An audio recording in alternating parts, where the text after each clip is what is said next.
Tardamos bastante. Muy bien, y podemos pasar. Tengo también, antes de pasar a las preguntas, breves anuncios parroquiales de México Libertario. 30 de mayo vamos a tener un evento, amnistía o legalización de drogas, con Juan Carlos Hidalgo. El lugar está por confirmar. ¿Cómo sabemos? Sigan la cuenta de México Libertario, Twitter, Facebook, etc.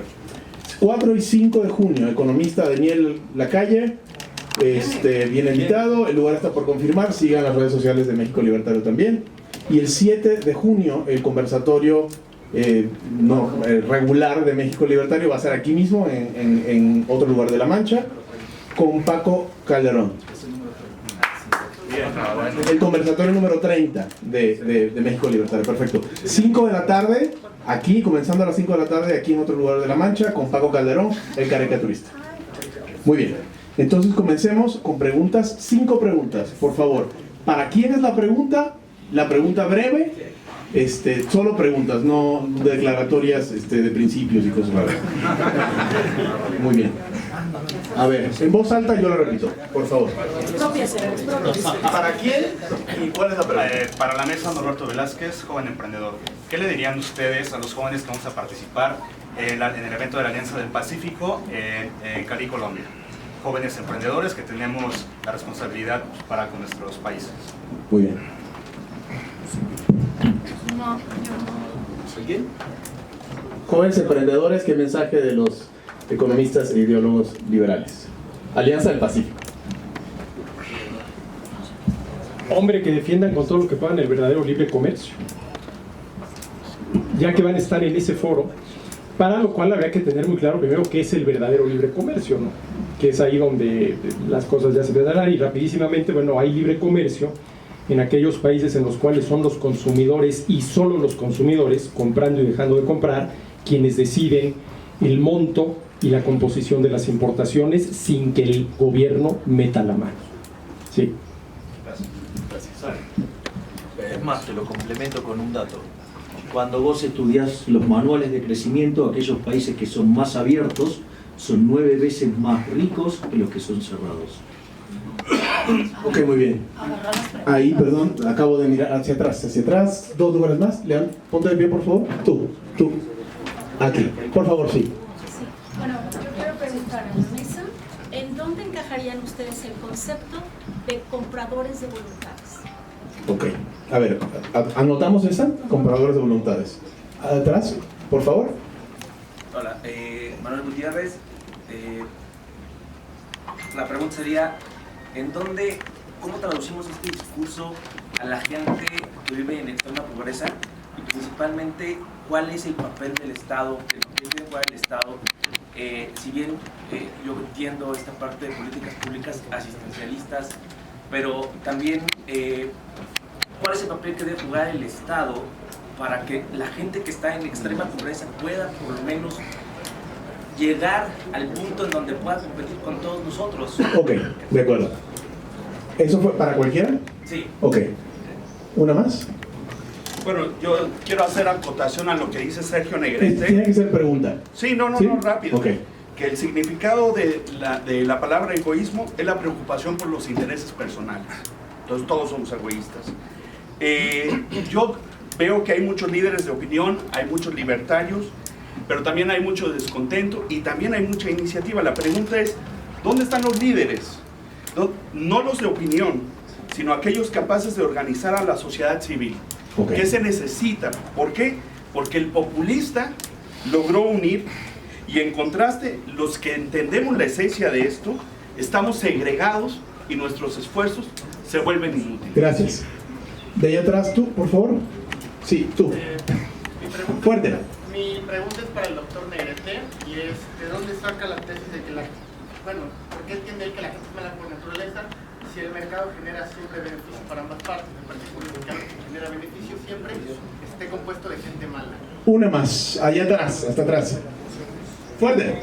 Soy de Venezuela. Mi pregunta sería la siguiente. ¿Cómo ven ustedes el panorama en Centroamérica y precisamente en Colombia en víspera de elecciones, ya que estamos viendo que está como contagioso el socialismo? Lo repito, ¿cómo Él es de Venezuela. ¿Cómo vemos el panorama en Centroamérica? Exacto, y en Colombia. Muy bien. ¿5 más? Sí, es mi paisano. Cualquiera de las respuestas, por favor. Compradores de voluntades. Yo no quiero voluntades. Yo quiero la segunda. Si no quieren alguna, no hay problema. Pues.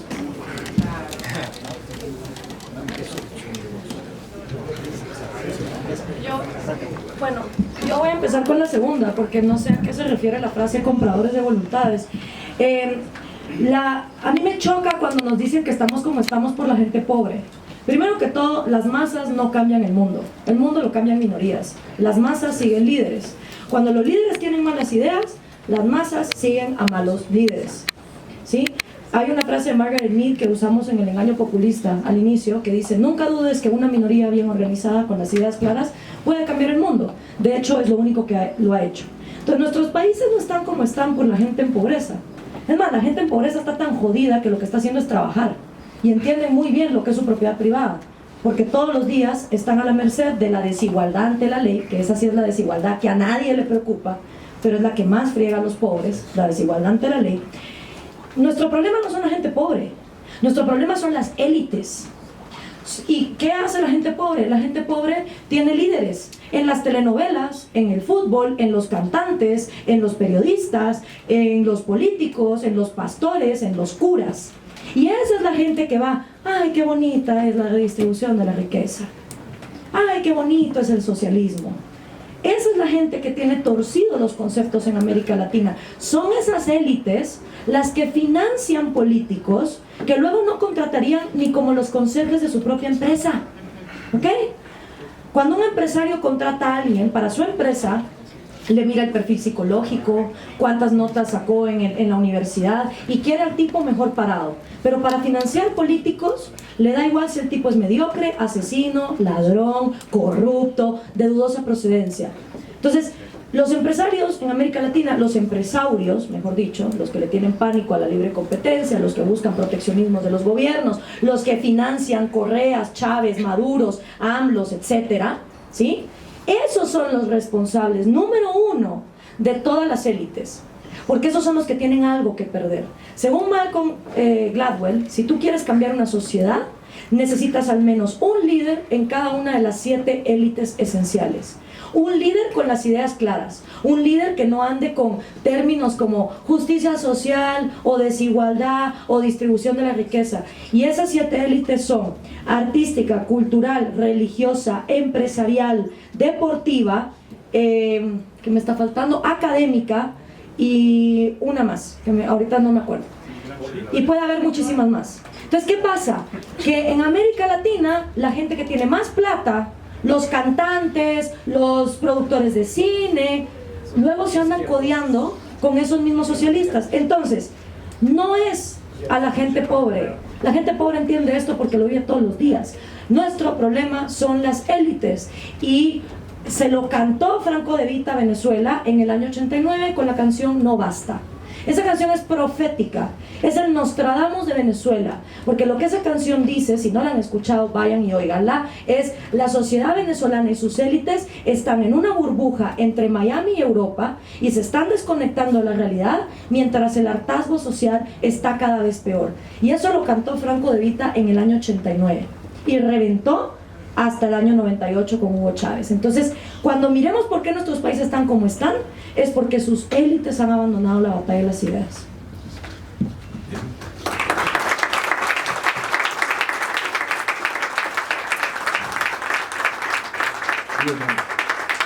Ahí el tema de los pobres, o sea, volviendo a esto de la cuestión, a ver, que nosotros lo miramos de vuelta con el tema de la justicia social y la redistribución del ingreso. Lo que hay que entender es que la justicia social es injusta. Es decir, ok, están los pobres. Ahora, digamos, eso, digamos, justifica ponerle la pistola en la cabeza a otro para imponer ese criterio, digamos, que a mí me parece mal que haya pobres. Es decir, ¿acaso, digamos, esa persona, digamos, o supongamos que el pobre lo exigirá, ¿acaso él tiene derecho sobre el fruto de mi trabajo? ¿Sí? De vuelta, entonces, lo que Eso de la redistribución del ingreso es caridad a punta de pistola. Y no es cierto, ¿sí?, que cuando no se mete el Estado no haya caridad. Lo acabo de mencionar con el caso de Argentina durante la Gran Depresión, cómo aparecieron, ¿sí?, un conjunto de sociedades de beneficencia que daban contención. Y de hecho, digamos, la cuestión acá se pudrió en Argentina cuando justamente la ayuda social fue estatizada.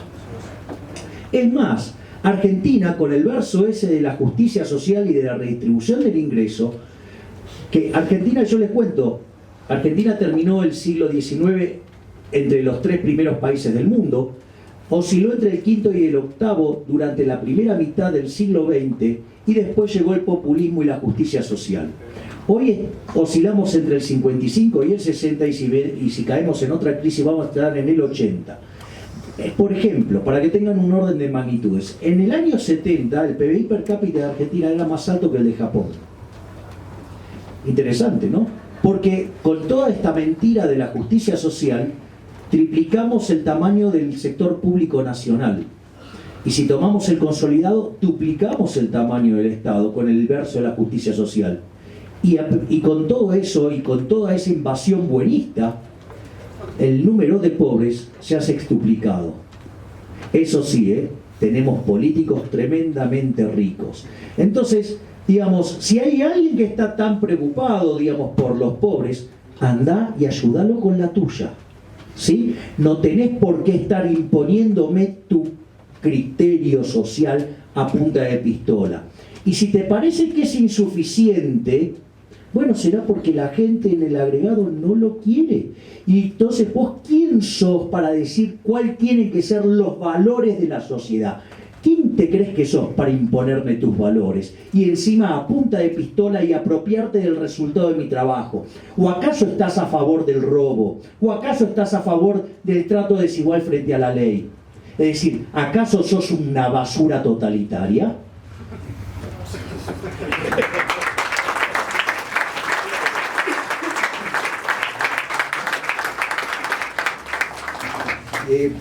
Quisiera yo tocar lo de la pobreza extrema porque es fundamental. Lo primero que tendría que hacer el gobierno, Estado, como le quieran llamar, que ahí sé que hay diferencias pero no las veo relevantes, es dejar que la gente trabaje.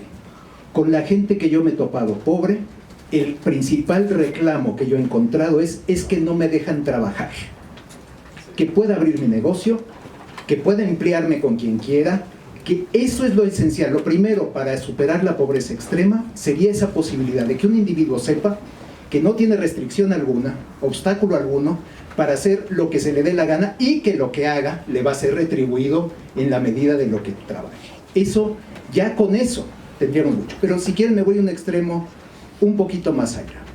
Si se quiere apoyar a los pobres, y aquí habría que definir pobre, es lo bueno que se usó el término extrema pobreza, aunque ahí también habría que ver quién es extremo pobre y quién no es extremo pobre. Pero bueno, suponiendo, Friedman, para mí es Friedman, dales bonos, dinero o algo que puedan intercambiar, por ejemplo, por la escuela de su elección. Usted puede educar a sus hijos donde quiera, lo vamos a apoyar. Si quieren irnos a ese extremo, usted puede ir a un doctor, aquí tiene este papel que puede intercambiar con un doctor para que tenga usted un mínimo de salud, un mínimo de... nada más, nada más. El problema ya es cuando el Estado se pone a hacer escuelas y se pone a hacer sindicatos de maestros. Ese es el problema. Si se hiciera directamente vía con sector privado, decir usted vaya a la escuela de su elección, a la clínica de su elección, al hospital de su elección, otro gallo cantaría. Digo, ese sería lo que propondría. Ahora, con respecto a lo de por qué malos por naturaleza, ciertamente ahí hay algo de decir, bueno, pues sí somos buenos, pero era como un contraste de decir que toda esta gente no liberal de izquierda, o como se quieran denominar, se cantan a sí mismos como los buenos. Es que yo soy bueno, yo sí quiero a la gente, yo quiero a los pobres, por eso los reproducen, porque los quieren tanto que no pueden vivir sin ellos, y de hecho los aumentan. Entonces era como un contraste realmente. Obviamente el resultado, y no podemos partir de que una gente multimillonaria o que ha trabajado durísimo lo que va a hacer es encerrar todo en una bóveda, ponerse enfrente y no permitir que nadie toque su dinero. No es eso, simplemente era hacer el contraste. Quisiera yo hacer esa clarificación. Muchas gracias.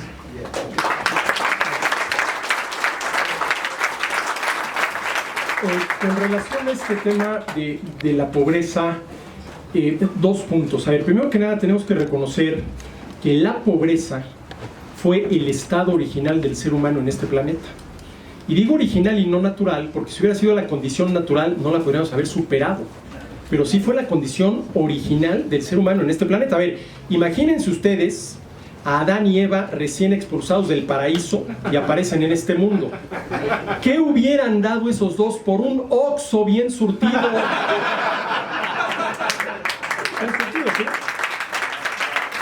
Primer punto. Segundo punto.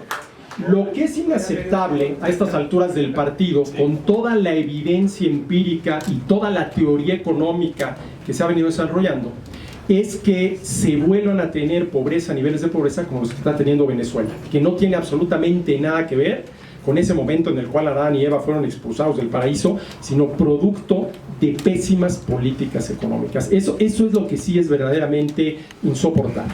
Ahora, con relación a lo que decía Sergio, a ver, yo estoy en contra de cualquier tipo de redistribución del ingreso. Me queda claro que los gobiernos van a seguir redistribuyendo. O sea, desde un punto de vista de realismo político, tendríamos que preguntarnos, ¿y cuál es una manera menos agresiva, más eficaz, aunque siempre será injusta, pero en fin, de redistribuir? Por ejemplo, una cosa es que el Estado o el gobierno, que para efectos prácticos da lo mismo, garantice la educación de la gente, para lo cual tiene que redistribuir. Y otra cosa muy distinta es que se vuelve el educador. A ver, aquí en México se metieron hasta la cocina. ¿Sí? El ejemplo que yo les pongo, a ver, yo, padre de familia, garanticé la educación escolar de mis hijos. Yo pagaba las colegiaturas, pero yo no les daba física, química, biología. Hombre, cuando me pedían ayuda les echaba la mano, ¿no? Entonces, esto es lo que hay que empezar. A ver, si pensamos en un cambio de 180 grados, no lo vamos a ver. A ver, ¿no será mejor que en vez de que tu gobierno eduques, nada más te dediques a subsidiar a través de los vales por educación y le estás dando al padre de familia la libertad de elegir? A ver, con este vale que solo puedo intercambiar por educación, así como los vales de gasolina, yo puedo escoger a qué escuela van mis hijos. Oye, pero ¿qué pasa con un pueblito perdido allá en la Sierra de Guerrero donde nada más hay un colegio? Bueno, espérame, vamos a empezar donde se puede, en las ciudades donde hay una oferta educativa. Es lo que hay que empezar a hacer, entre lo que decían, bueno, a ver, para no quedarnos aquí en el discurso y nosotros aquí, la mayoría supongo yo que compartimos estas ideas, ¿qué es lo que se puede hacer? Ir sacando adelante este tipo de ideas, a ver, dentro de lo políticamente posible, hacia dónde debemos de movernos. Y por ejemplo, el ir sustituyendo el subsidio a la oferta educativa por el subsidio a la demanda educativa, aunque sea subsidio, creo que sería un buen paso para empezar.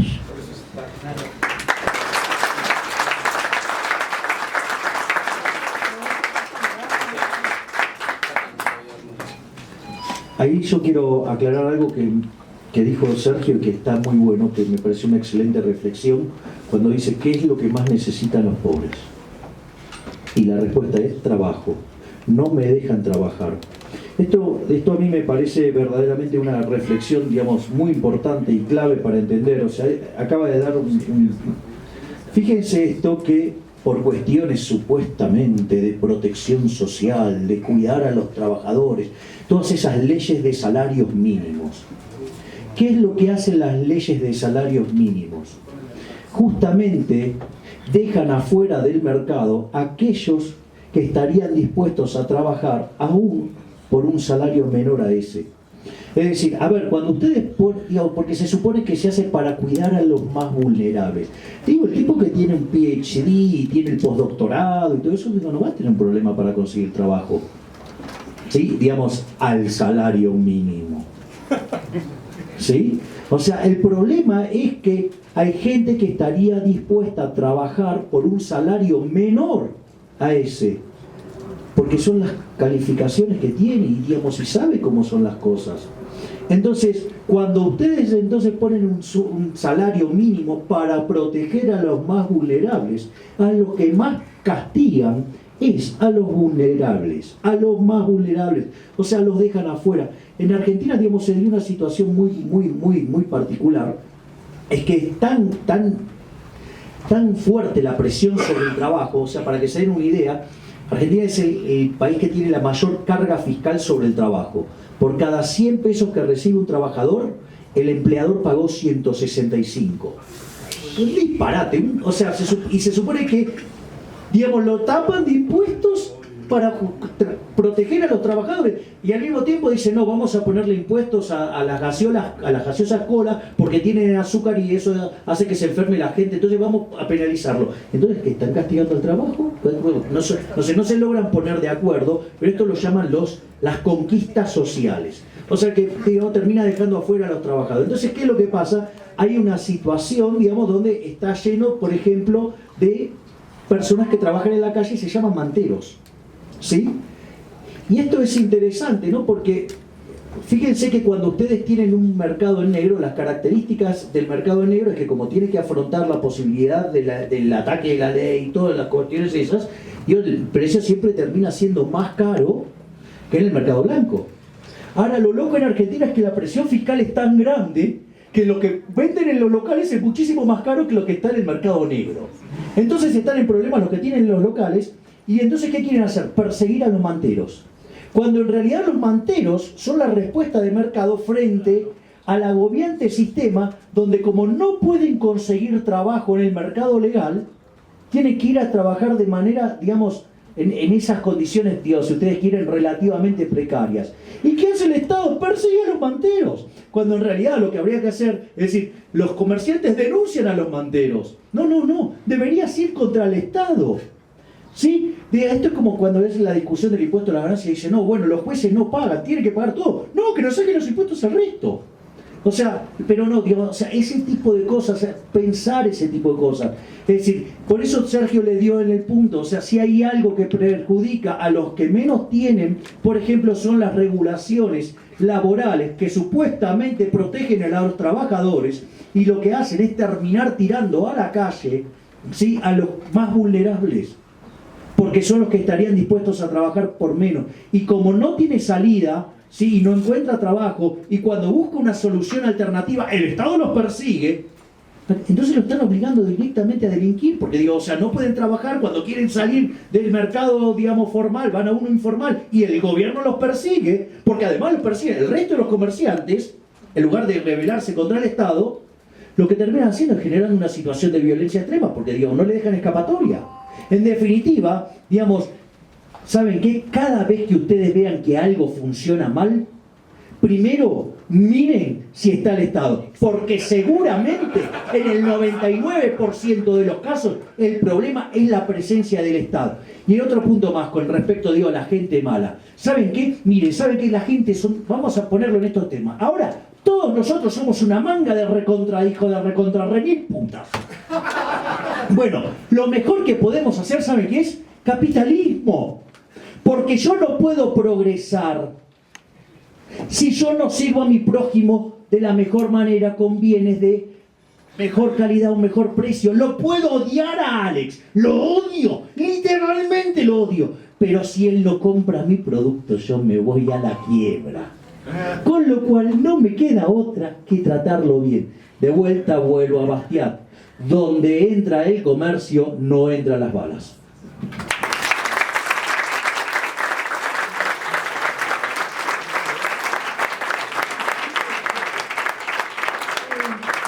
Sobre las dos preguntas de qué podemos hacer los liberales y para incidir más.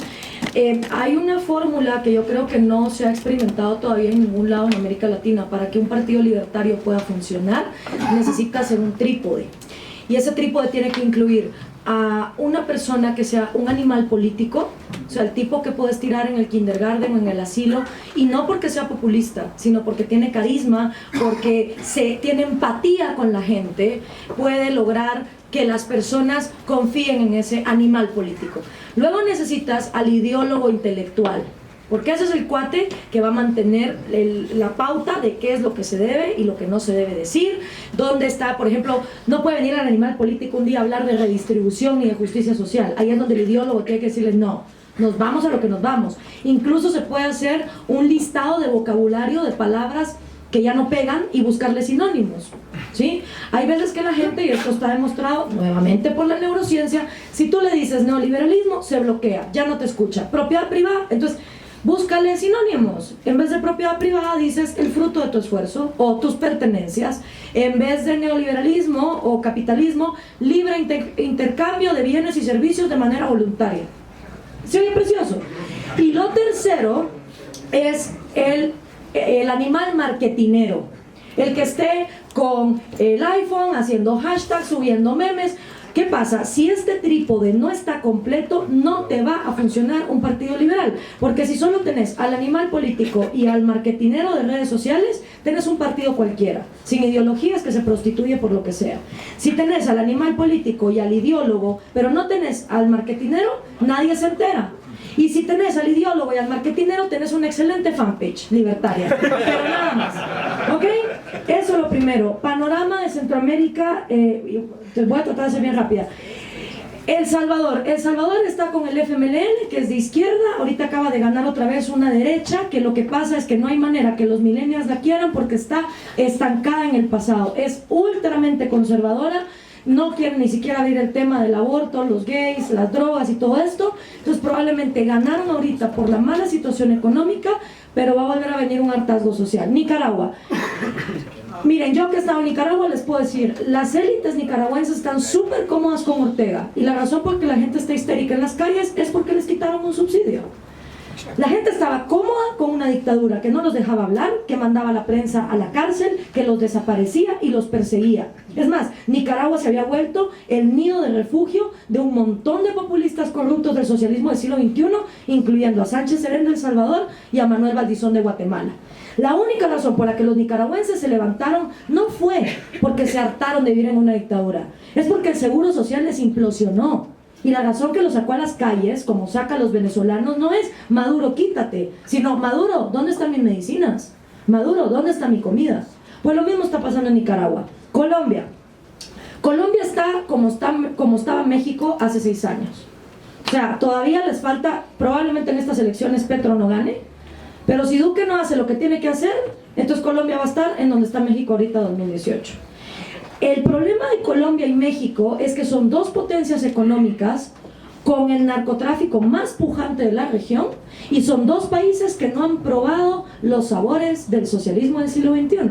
Entonces, sí, es curioso que en los dos países se está hablando de amnistía para el narco, pero no se está hablando de legalizar ni liberalizar las drogas, porque mientras las drogas sean ilegales, hay dinero infinito para financiar la plata que el petróleo venezolano y que Odebrecht dejaron pendiente, para que entonces el socialismo del siglo XXI tenga un resurgir, ¿no? Como los zombies de Walking Dead.